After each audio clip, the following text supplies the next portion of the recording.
Esse vídeo aqui, irmãos, vai ser gravado em duas partes. Na primeira parte, eu vou mostrar a incoerência, a inconsistência que essa linha tem. Incoerência porque ela é totalmente incoerente, vocês vão perceber isso. E elas são inconstantes, ela é incapaz de defender a sua própria crença. E quando ela tenta defender, ela expõe a dureza de coração. Ela expõe a fé com hipocrisia, um amor que não procede de um coração puro. E aí eu vou falar sobre os primeiros danos e os últimos danos dessa linha. Primeira parte do vídeo. Na segunda parte do vídeo eu já vou mostrar algo mais no celular para vocês. Para a gente ler aí o toque da trombeta, os assuntos referentes. Olá, irmãos, graça e paz, tudo bem com vocês? Hoje eu quero falar sobre o apóstolo Paulo, o arrebatamento da igreja e a igreja de Coríntios. Coisas relacionadas à última trombeta. Eu já falei disso muitas vezes no canal, mas eu vejo a necessidade de nunca parar de tocar na mesma tecla. E por isso que eu procuro fazer vídeos diferentes, para que eu não fique sempre compartilhando o mesmo vídeo. Eu tenho vídeos sobre esse assunto na lousa, em casa, no Japão, e sempre com os mesmos argumentos. E esse vídeo aqui é importante você compartilhar realmente para pré-tribulacionistas. Porque você vê, irmãos, que essa linha é realmente incompetente, incoerente, inconsistente. E ela ainda não acordou para os danos que ela vai causar nas pessoas. Na verdade, já causa. Porque o primeiro dano que essa linha já causa é referente a profecias. Ela bloqueia a pessoa de entender profecias relacionadas às duas casas de Israel. É engraçado que esses já são os primeiros danos. Eu vou falar os últimos danos. Tem os primeiros danos e os últimos são os mais perigosos. Então, os primeiros danos é pegar Israel, separar Israel da igreja. Assim, pegar textos isolados de Paulo, aonde realmente ele está tratando da terra de Israel em um contexto onde os judeus não acreditam em Jesus. Realmente existe esse tipo de separação. Mas no momento em que um judeu passa a crer no Senhor Jesus, ele já não é separado da comunidade de Israel.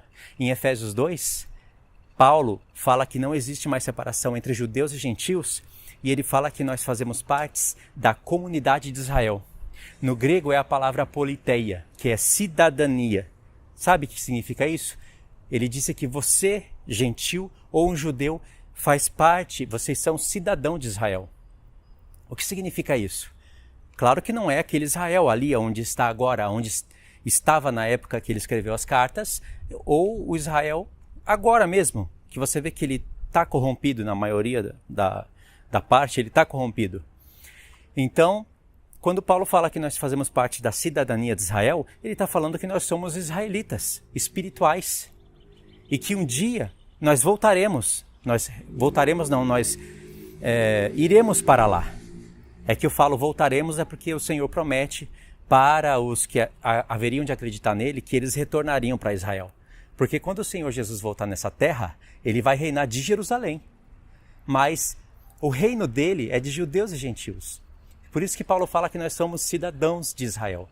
Ele não está dizendo que a carta dele era um tipo de um documento para você chegar lá em Israel e falar, agora eu sou cidadão de Israel. Eu pertenço aqui à terra de Israel. Sou israelita. Não era isso. Tanto é que no assunto da carta em Efésios 2, ele trata do tema, por exemplo, circuncisão.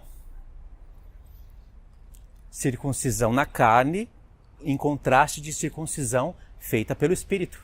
A carta toda, ela é projetada nesse esquema. Ele não foca nesse assunto da circuncisão, mas ele fala isso em Romanos, fala em Gálatas. Então, veja bem, isso está escrito.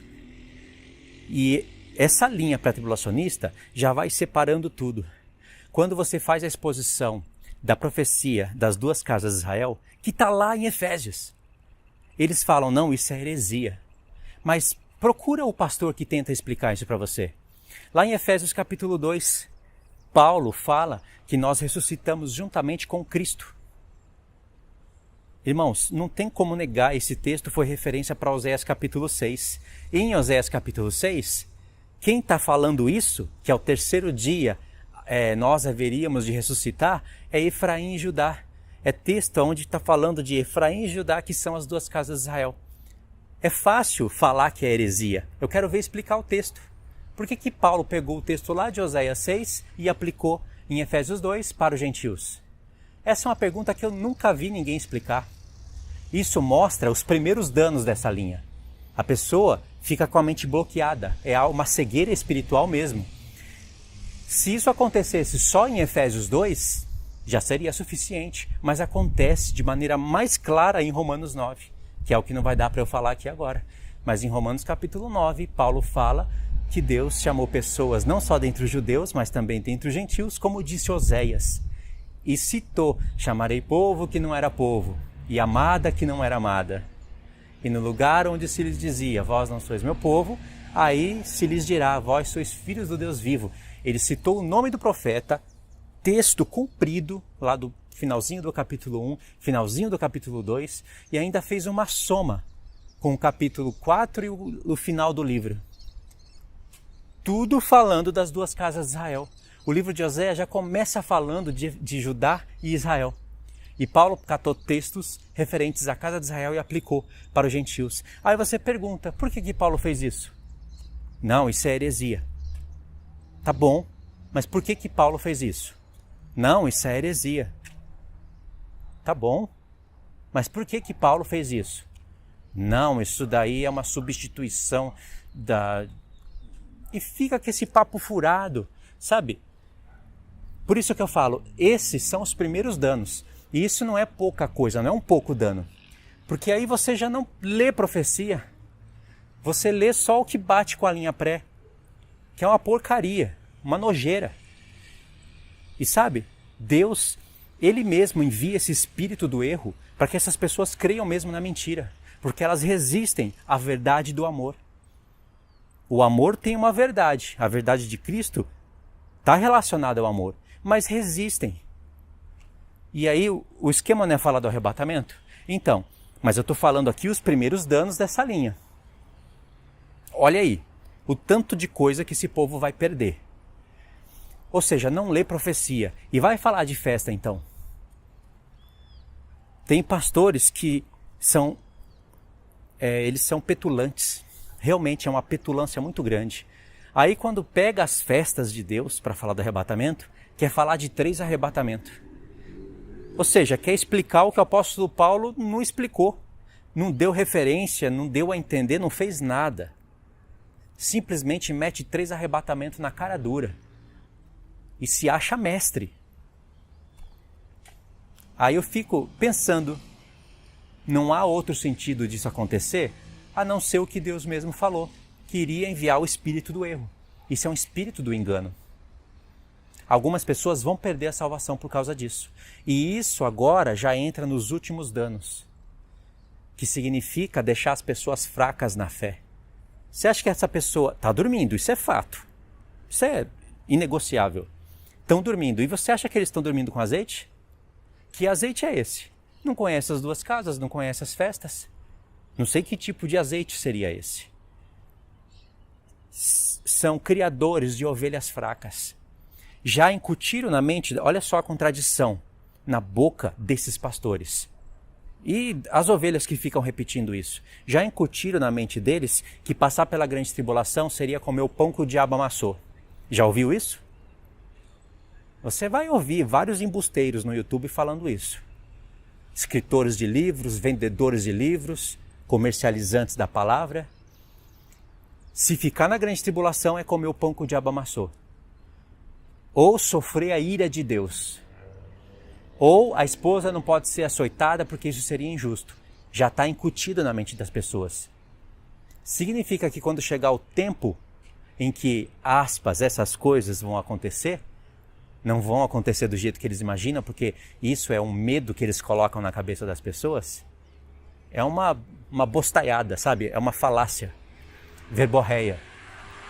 Mas quando chegar o tempo em que o povo de Deus tiver que ser provado, assim como foram provados os apóstolos que morreram com mortes que são semelhantes à da grande tribulação, assim como morreram muitos cristãos pelas perseguições dos imperadores, e assim como morrem pessoas hoje em outros lugares do mundo. Nem todos sofrem, mas pessoas sofrem. Por que uns podem ser açoitados, outros não? Por que uns podem comer o pão que o diabo amassou e outros não? Já que eles consideram esse tipo de morte o pão que o diabo amassou, então os apóstolos comeram o pão que o diabo amassou. Porque a única diferença da grande tribulação para os sofrimentos dos antigos cristãos é que a grande tribulação não vai pegar só cristãos, vai pegar o mundo todo. Não são somente cristãos que serão perseguidos pela besta. Não são somente os cristãos que serão mortos daquela maneira. Mas os sofrimentos da grande tribulação, os apóstolos e a igreja primitiva já sofreu.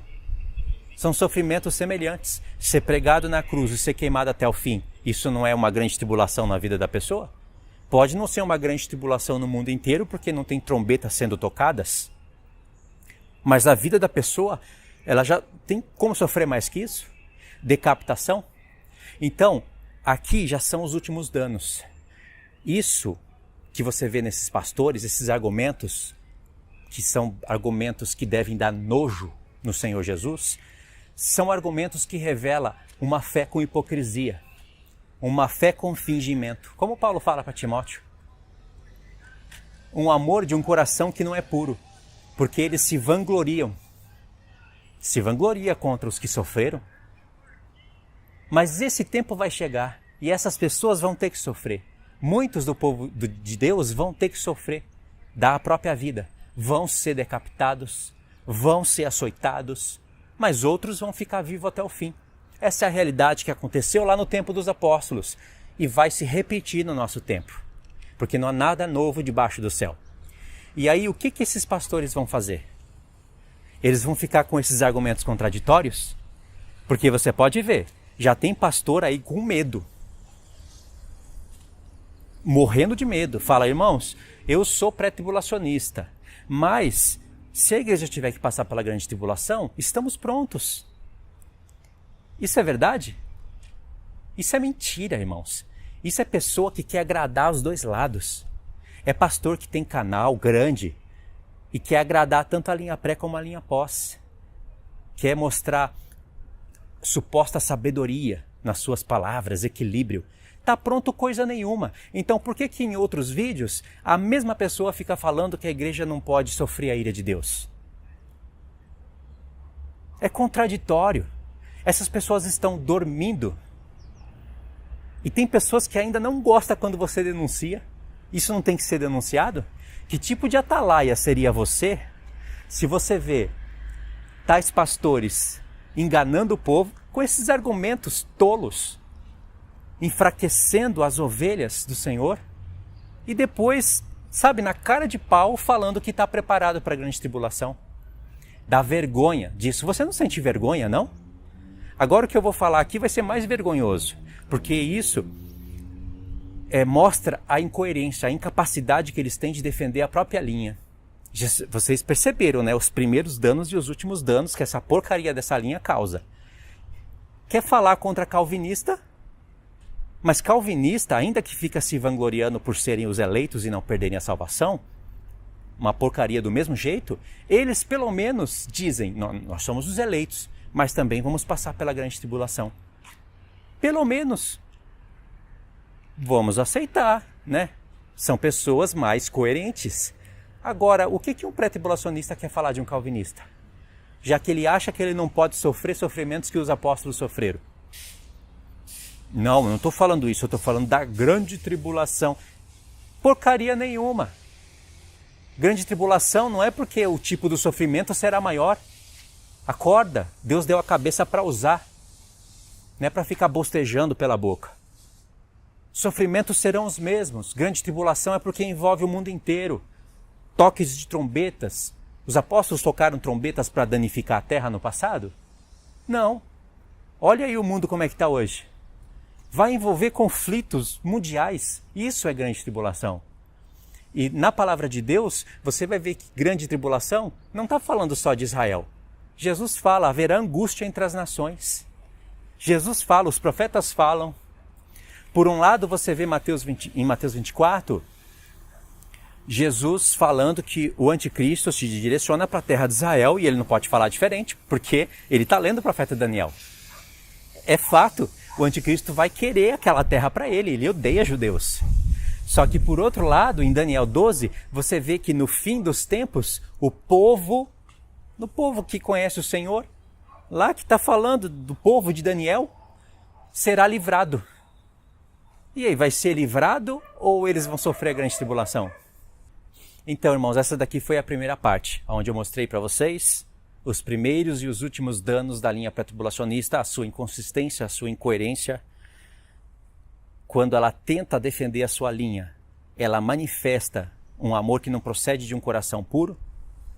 Ela é incapaz de defender coerentemente, de maneira consistente, bíblica, as coisas que ela acredita. Você vai ser muito sábio se você se afastar dessa linha e de pastores que teimam pregando essa porcaria no meio do povo de Deus. Na segunda parte, eu vou comentar alguma coisa sobre a trombeta e aí eu vou ler alguma coisa no celular para vocês em relação às trombetas.